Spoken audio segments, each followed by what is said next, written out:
De manière générale, je suis pour un processus descriptif. Mais tout le monde n'est pas capable de décrire correctement les choses. Et par conséquent, les descriptions des autres, je les aborde de manière très critique, c'est logique. Par exemple, dans le cas du français, je pense que la plupart des grammaires ne décrivent pas correctement la langue française, ni son fonctionnement.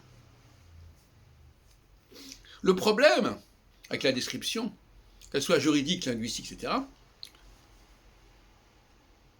et qu'elle systématise quelque part une observation, qu'elle la projette vers l'avenir, c'est que si elle est mauvaise, si elle n'est pas correcte, elle va s'imposer, elle va se superposer et même remplacer, substituer au phénomène que l'on étudie et que l'on veut décrire. Nous avons fait une expérience hier dans un café philo McDo. Nous avons demandé aux gens de lire une série de formes, de formules, comme ça, très familières.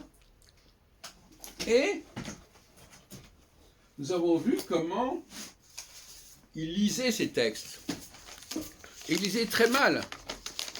Ils les lisaient très mal. Voilà, je vous donne ça rapidement, pas comme ça.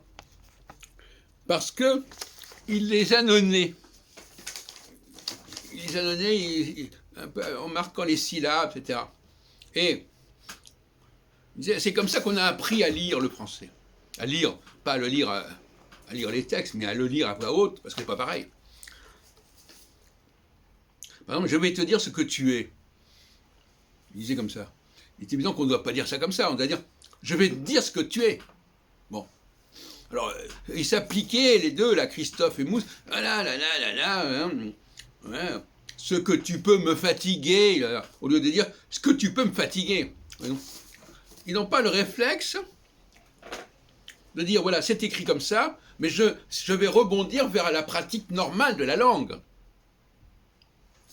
La description alphabétique, scripturaire de la langue n'est pas la fin en soi.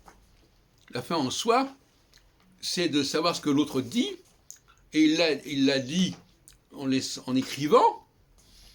Eh bien, en lisant ce qu'il a écrit, je dois reconstituer la façon dont il l'a dit réellement, et pas une espèce de charabia qui ne veut rien dire, et qui ne correspond absolument pas à la réalité. Et finalement, les gens sont écartelés avec ces problèmes-là. Ils ne savent pas sur quel pied danser.